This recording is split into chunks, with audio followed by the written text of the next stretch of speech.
साथियों, ये हमारा मीडिया का 2.5 टन का स्प्लिट एसी है। इसमें हमारा प्रॉब्लम क्या था कि जब इसको मैं ऑन करता था तो कूलिंग मोड में हमारा ये डिस्प्ले में ब्लिंकिंग करता था, ठीक है।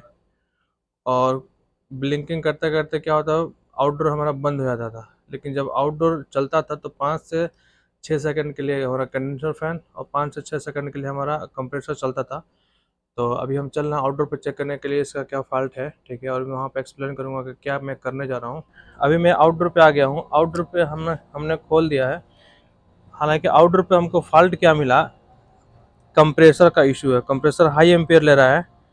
जब कंप्रेसर स्टार्ट होता था तो हाई एम्पियर लेता था, और हाई एम्पियर में कहाँ से चेक किया, ये कॉन्ट्रेक्टर हमारा कॉन्ट्रेक्टर में एक फेस यहाँ से इन हो रहा था, यहाँ से ये वाला इन हो रहा था। ये जो फेस है, मैंने हालांकि इसको मैंने अलग चेंज किया, ये फेस हमारा यहाँ पे इन हो रहा था। जब मैं इसको यहाँ से फेस चेक किया तो एम्पियर कितना, करीबन 36 एम्पियर के आसपास ले रहा था।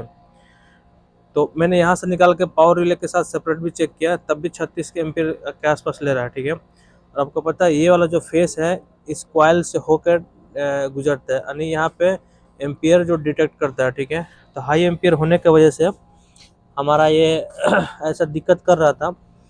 अभी मैं इसमें क्या करने जा रहा हूँ, कंप्रेसर को चेंज करने जा रहा हूँ, ठीक है। कंप्रेसर हमारा ये दूसरा है, हालांकि ये 2.5 टन का नहीं, 3.5 टन के आसपास का है, रोटरी कंप्रेसर है भी, ठीक है। तो अभी मैं इसमें क्या मैकेनिकल भाग पे क्या क्या यहाँ पे बदलाव करूँगा, यहाँ पे जो कैपिलरी वाला जो एरिया है, ठीक है, उस चीज़ को मैं एक्सप्लेन करूँगा। अभी चलता है पहले इसके बॉडी को पूरा खोल देने के लिए, और जो इलेक्ट्रिकल पैनल हम उसको डिस्कनेक्ट करेंगे। अभी देखिए मशीन का मैंने पूरा कवर खोल दिया है, और इलेक्ट्रिकल जो पैनल है हमारा उसको मैंने हटा के बाहर कर दिया है, ठीक है। और इलेक्ट्रिकल पैनल खोलने से पहले मैंने कलर कोड वायर का जो है मैंने उसको फ़ोटो खींच लिया था, या कलर कोड हम लिख भी लेते हैं ताकि कभी कंफ्यूजन ना हो कि कौन सा वायर कहाँ पे जुड़ा है। अभी देखिए इसमें ये जो मेन चीज़ है हमारा कंप्रेसर का इशू है। कंप्रेसर का टर्मिनल तो सही है, लेकिन इसका टर्मिनल का जो वायर था वो जल गया था। मैं वो दिखाने का प्रयास करूँगा। इसका टर्मिनल का तार देखिए, इसका टर्मिनल का तार ये कैसे जला हुआ है। तीनों का तीनों तार जल के आपस में दो तार तो आपस में लगता है ऐसा मेल्ट होकर पकड़ लिया था, और दूसरा तार हमारा सही है। तो इस तरीके से हमारा तार जला हुआ है, जिसके वजह से कंप्रेसर को डैमेज कर दिया इंटरनल। इसका जो रोटर स्टॉप हो गया वो बार बार रिस्टार्ट नहीं हो पा रहा है, ठीक है। कंटिन्यूटी तो इसका सही है, ग्राउंडिंग भी सही है, ग्राउंडिंग नहीं है, ठीक है। लेकिन स्टार्टिंग होने का टाइम ये हाई एम्पियर है। तो मैंने रीस्टार्ट करने का प्रयास बिल्कुल नहीं किया, रनिंग क्या नाम है, स्टार्टिंग कैपेसिटर लगा के मैं फाइनली इसको जा रहा हूँ चेंज करने के लिए। अभी देखिए चेंज करने से पहले मैं क्या किया, मैं गैस निकाल दिया हूँ, और सप्लाई हमारा बंद था तो मैंने गैस निकाल दिया। अभी मैं सक्शन को निकालूंगा, उसके बाद डिस्चार्ज को निकालूंगा, कंप्रेसर को भी बाहर कर लूँगा। दूसरा जो कंप्रेसर है वो सेम फिजिकली इसका थोड़ा डिफरेंट है, ठीक है। उसमें एल टाइप का दिया हुआ है डिस्चार्ज, तो उसको मॉडिफाई करना पड़ेगा। उसका बेस भी है, उसमें 4 स्क्रू बेस है, देख सकते हैं इसमें 4 स्क्रू बेस है। 3 इधर सामने दिख रहा है, 2 उधर, एक उसके पीछे है, ठीक है। और जो ये दूसरा वाला पुराना वाला है इसमें 3 स्क्रू बेस है, इसमें देख सकते हैं इसमें 3 स्क्रू बेस है। तो थोड़ा सा इसको मॉडिफाई करना पड़ेगा। तो पहले तो हम कंप्रेसर निकालने जा रहे हैं। दूसरा, ये जो टर्मिनल हमारा डैमेज होता है इसका रीज़न क्या है, इसका रीज़न कई रीज़न है। पहला, ये जो कंडेंसर कॉइल हमारा, या तो प्रॉपर ये मतलब ये पूरा डस्ट हो जिसके वजह से ओवर हीटिंग बढ़ता हो। दूसरा, हमारा ये जो कंडेंसर फैन मोटर है ये ठीक से काम नहीं कर रहा हो, जिसकी वजह से सिर्फ कंप्रेसर हमारा रनिंग में हो। तीसरा, हमारा ये जो कैपेसिटर है, रनिंग कैपेसिटर, वो डैमेज हो। चौथा हमारा यहाँ पे देखिए, चौथा हमारा ये है, यहाँ पे एक क्यूरेटर लगा हुआ है, इसके अंदर फिल्टर टाइप का, मतलब बिल्कुल बारीक यहाँ पे ग्रिप किया हुआ है, यहाँ से गैस का फ्लो वेपर में होता है, ठीक है। तो ये ब्लॉकिंग में हो। दूसरा, एक यहाँ पे फिल्टर लगा हुआ हो सकता है ये फिल्टर भी कुछ ब्लॉकिंग में हो। तो ये 4-5 रीज़न है जिसके वजह से ओवर हीटिंग बढ़ा हुआ मशीन में, और कंप्रेसर को इंटरनल डैमेज कर दिया।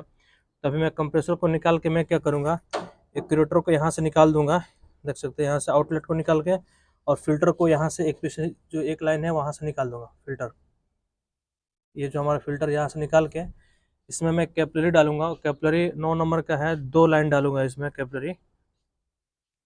अभी ये ना 9 नंबर का कैपिलरी है, इसको मैं करीबन 2 फीट के आसपास में इसका लेंथ ले रहा हूँ, ठीक है। और इसको मैं सामने से सीजर से थोड़ा सा ग्रिप करूँगा। ग्रिप करने के बाद इसको हल्का से ऐसे ऐसे लेफ्ट राइट घुमाऊंगा तो ये टूट जाएगा। और ये कितना बेहतरीन होल दिख रहा है इसमें। तो इसी तरीके से मैं दोनों को तोड़ लूँगा। देख सकते हैं दोनों का कितना बेहतरीन होल दिख रहा है। दूसरे साइड भी कंपनी ने ग्रिप किया हुआ, तो मैं इसको ऐसे सीजर से थोड़ा सा राउंड मार दूंगा।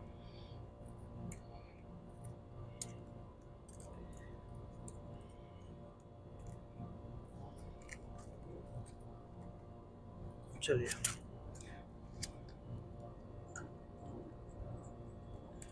ये भी हमारा अच्छे से टूट गया।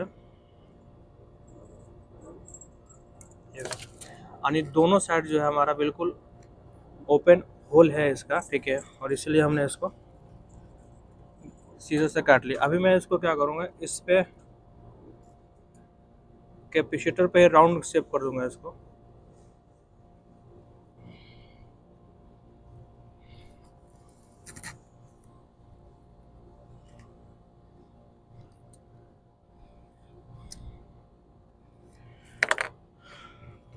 ये हो गया हमारा एक तरफ से कैपिलरी का राउंड शेप, ठीक है। और मैं इसको जहाँ पे जिस तरीके से चाहिए मैं उसको ऐसे लगा दूंगा। तो फिलहाल में मैं चल रहा हूँ कंप्रेसर को निकालने के लिए, और ये हमारा जो फिल्टर कैपिलरी है पुराना वाला, उस चीज़ को निकालने के लिए। फिर उसको देखते हैं कैसे लगाना है। अभी मैं चल रहा हूँ कंप्रेसर को निकालने के लिए, और मैं अपने तरफ से श्योर हूँ कि इस आउटडोर यूनिट के अंदर बिल्कुल गैस नहीं है, ठीक है। वो इसलिए कि यहाँ से डिस्चार्ज और सक्शन पाइप निकाल दिया हूँ और कोई एलेंकी वाल बंद नहीं किया हूँ, तो मैं अपने तरफ से श्योर हूँ कि थोड़ा भी इसके अंदर गैस नहीं है। और जब भी सक्शन और डिस्चार्ज निकालें तो इतना ध्यान रहे कि इस यूनिट के अंदर गैस ना हो, ठीक है। चलिए, हमारा सक्शन निकल गया।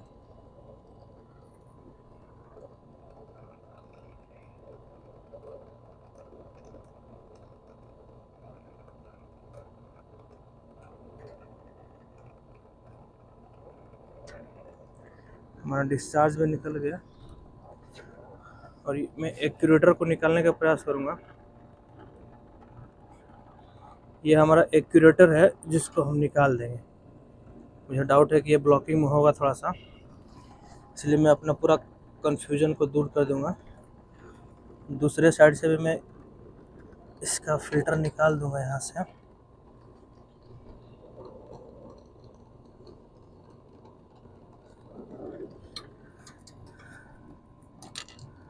अभी मैं कंप्रेसर निकाल दिया हूँ, देख सकते हैं कंप्रेसर का सक्शन और डिस्चार्ज दोनों निकाल दिया हूँ। कंप्रेसर का सक्शन डिस्चार्ज निकालने के बाद यह जो हमारा कैपिलरी सेट था इस चीज़ को भी मैं निकाल दिया हूँ। और ये हमारा यहाँ पे एक्यूरेटर लगा हुआ था और यहाँ पे फिल्टर लगा हुआ था, जो यहाँ पे देख सकते हैं गैस इसमें से इन हो रहा था, और इन होने के बाद कैपिलरी से आउट होकर फिर इस एक्यूरेटर में आ रहा था। एक्यूरेटर के बाद हमारा सीधे ये जो लाइन है यहाँ पे था। तो कभी कभी क्या होता है कि ये एक्यूरेटर ब्लॉक होता है, देख सकते हैं यहाँ पे इसके अंदर ग्रिप दिया हुआ है। ये जो ग्रिप है वहाँ पे माइनर होल देता है अंदर, ठीक है, पैक कर देता हो जिससे गैस का फ्लो हो, ठीक है। और ये भी देख सकते हैं ये फिल्टर टाइप का, तो मैंने इसको भी हटा दिया, अपना कन्फ्यूजन पूरा दूर कर दिया। अभी मैं चल रहा हूँ क्या, पहले कंप्रेसर को मॉडिफाई करेंगे, क्योंकि कंप्रेसर दूसरा हमारा तो मॉडिफाई करना पड़ेगा। कंप्रेसर को मॉडिफाई करके सक्शन डिस्चार्ज रेडी करते हैं, उसके बाद लास्ट में इसको थोड़ा सा हवा मार के इसको कैपिलरी लगाएंगे। अभी देखिए कंप्रेसर को मैंने यूनिट से निकाल दिया हूँ, ठीक है। कंप्रेसर को यूनिट से निकालने के बाद मैं नया वाला फिटिंग करने जा रहा हूँ, लेकिन नया वाला थोड़ा सा डिफ़िकल्ट हो रहा है उसका बेस, क्योंकि आप देख सकते हैं जो पुराना वाला है उसका 3 बेस है, और ये जो नया वाला है इसका 4 बेस है, ठीक है। इसका 4 बेस है, आप देख सकते हैं यहाँ से, तो इसलिए थोड़ा सा डिफ़िकल्ट हो रहा है। तो मैं अभी करने क्या जा रहा हूँ, देखिए वो और ये स्क्रू बेस को मैं यूज में लूँगा, क्योंकि हम कंप्रेसर को देखते हैं तो ये उसमें चला जाएगा और ये इसमें चला जाएगा, ठीक है। बाकी ये जो वाला है इसके सेंटर में आ रहा है, तो मैं इसको ग्राइंडर से कट करके फिर मैं एक यहाँ पे और एक इस साइड में होल मारूंगा, और ये चीज़ यहाँ पे इसको टाइट कर दूंगा, तो चारों स्क्रू बेस हमारा फुली टाइट हो जाएगा, ठीक है। तो फिर कंप्रेसर वाइब्रेशन नहीं होगा, और रबर को मैं अच्छे से लगा दूंगा, ठीक है। तो अभी मैं चल रहा हूँ उसको कंप्रेसर का जो बेस है उसको कट करके, और यहाँ पे मॉडिफाई करने के लिए कंप्रेसर फिटिंग करके फिर बाद में इधर मॉडिफाई करेंगे।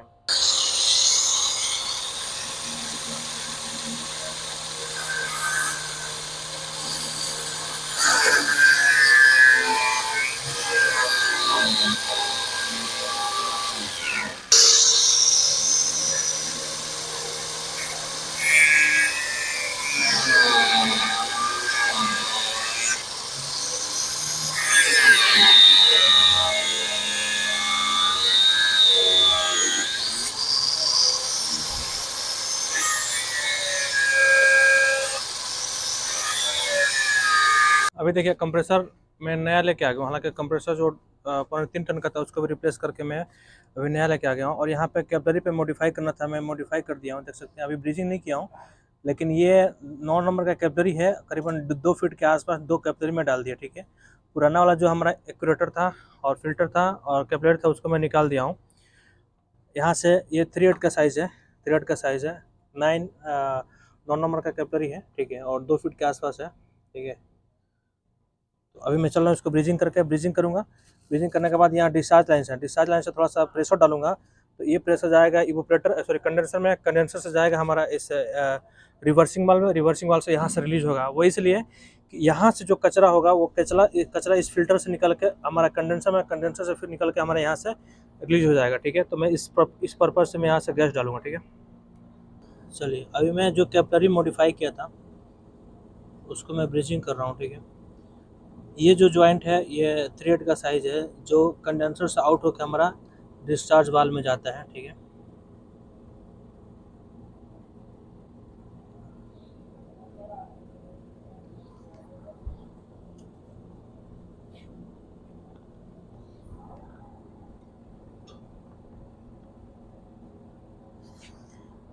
चलिए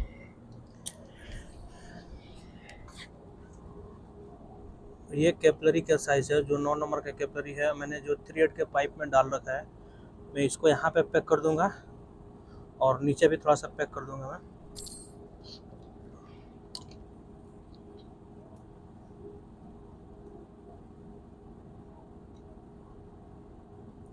जब कैपिलरी को हम पैक करते हैं तो इतना ध्यान रहे कि माल ज़्यादा अंदर ना जाए, नहीं तो कैपिलरी का जो होल होता है बहुत पतला होता है, कभी कभी क्या होता है कि ब्रीजिंग का टाइम ही वो इधर ऐसे ही पैक हो जाता है।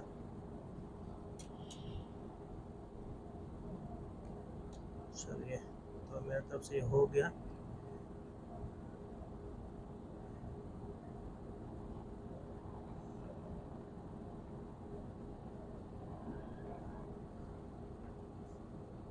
ओके, अब थोड़ा सा नीचे वाला को मैं हीट करूँगा, हीट करके थोड़ा सा इसको पंच करूँगा, क्योंकि बराबर ये पंच नहीं हुआ।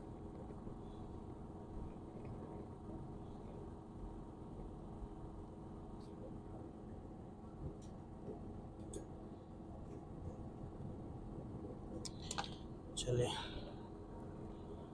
दोनों साइड में करीबन मैं 1.5 इंच के आसपास कैपिलरी को इन कर दिया, ठीक है।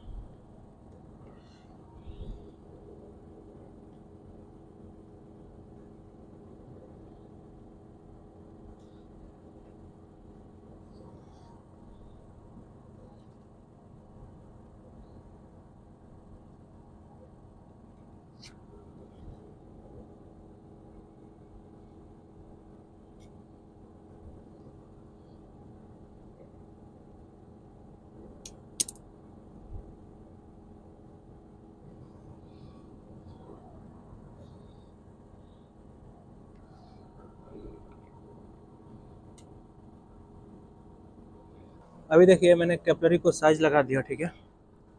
और कैपिलरी लगाने के बाद कैसे दिख रहा है देखिए,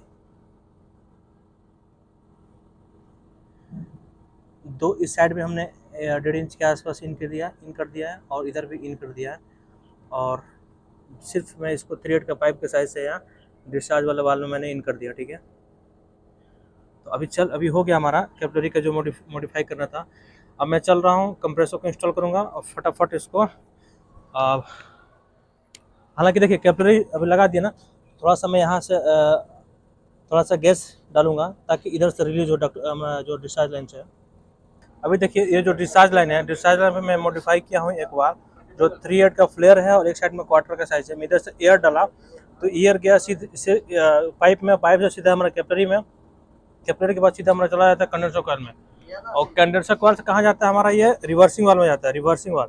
और रिवर्सिंग वाल का आपको डिस्चार्ज पता है कहाँ जाता है, ये यहाँ से निकल जाता है, जो कंप्रेसर के डिस्चार्ज में इन होता है। मैं इसलिए डाला कि यहाँ से जो कैपिलरी में आके थोड़ा सा कचरा जो फंस जाता है वो रिवर्स होकर हमारा इस लाइन से निकल जाए, ठीक है। तो मैं इस पर्पज से गैस डाल दिया। अभी सब हमारा ठीक है, मैं चल रहा हूँ कंप्रेसर को लगाने के लिए।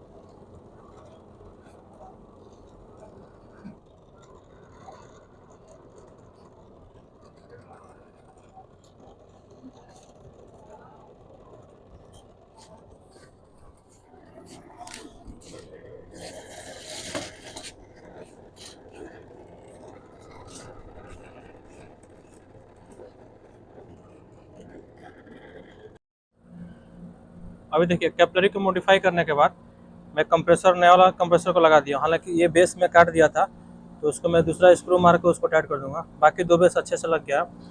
और मैं यहाँ पे 5/8 के साथ साथ हाफ का पाइप लगा के सक्शन में कनेक्ट कर दिया हूँ। और ये हमारा डिस्चार्ज लाइन है, डिस्चार्ज लाइन को फाइनल कर दिया। ठीक है, अभी मैं क्या करूँगा, सिर्फ मशीन को सिस्टम में कनेक्ट करके वैक्यूम में डाल दूंगा। और वैक्यूम में डालने के बाद इसका जो कंट्रोल पैनल है उसको फाइनल करके फिर इसको गैस चार्ज करेंगे, फिर देखते हैं इसका क्या रिजल्ट है। ठीक है, तो मैं सिर्फ इसका गैस और रनिंग में एम्पियर कितना है इस चीज़ को मैं शूट करूँगा वैक्यूम करने के बाद। ठीक है, तभी चलता हूँ 20 मिनट के आसपास, ये फिर वैक्यूम में चलेगा। अभी देखिए हमारा जो मशीन है, कंप्रेसर लगा दिया हूँ। कंप्रेसर लगाने के बाद मैं गैस चार्जिंग के पोजीशन में हूँ। ठीक है, और मैं अंदर से स्टार्ट कर दिया हूँ। एम्पियर मीटर भी लगा दिया हूँ कि देखते हैं कि कितना एम्पियर लेता है स्टार्टिंग पॉइंट। ठीक है, उसके साथ साथ मैं इसमें गैस भी चार्ज करूँगा। अभी देखिए हमारा मशीन चालू हो गया है और ये 9.653 के आसपास ले रहा है। ठीक है, एम्पियर कोई खास ज़्यादा नहीं है, अभी 10 सेकंड से ऊपर हो गया। कल क्या हो रहा था कि जैसे ही ये मशीन स्टार्ट हो रहा था तो 36 के आसपास ले रहा था यहाँ पे एम्पियर, और 36 आसपास लेते ही हमारा पूरा मशीन आउटडोर पे बंद हो जाता था। फैन चलता था, कंप्रेसर हमारा बंद हो जाता था, फैन भी बंद हो जाता था, कंप्रेसर भी बंद हो जाता था। ठीक है, अभी हमारा एम्पियर बिल्कुल ठीक है और मैं प्रेशर चेक कर रहा हूँ। प्रेशर अभी तो बहुत कम है। ठीक है, और देख सकते हैं इसका मफलर पे हमारा आइस आ गया है। ठीक है,